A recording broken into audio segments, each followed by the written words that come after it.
Yo mga repa, alam nyo, napanood nyo ba yung Game 3 ng NBA Finals? Grabe tong si Dalen Harper. Alam ko, sablay yung shooting niya nitong laro. Medyo malamig ang kamay ng bata. Pero pucha, may dahilan kung bakit binabad siya ni coach ng 32 minutes sa crucial na laro na to. Unang-una, tignan mo naman yung rebound. Rookie pa lang to ha, pero yung pwestuhan at talon sa rebound, pang veteran na. Para sa akin, ngayon pa lang, isa na siya sa pinakamahusay kumuha ng rebound na guard sa buong liga.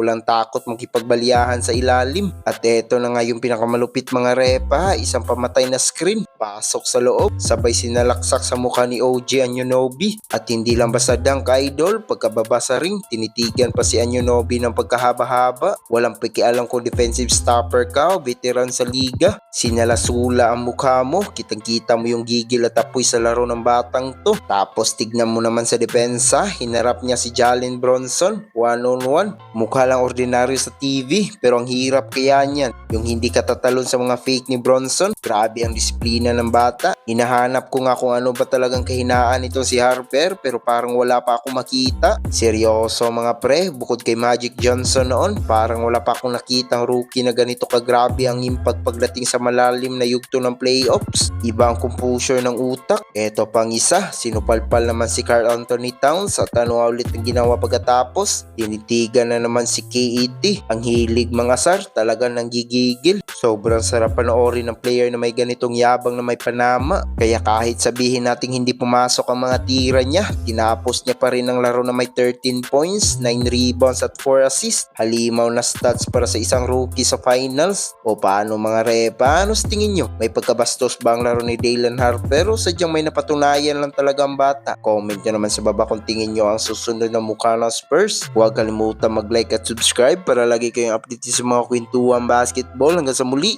peace out!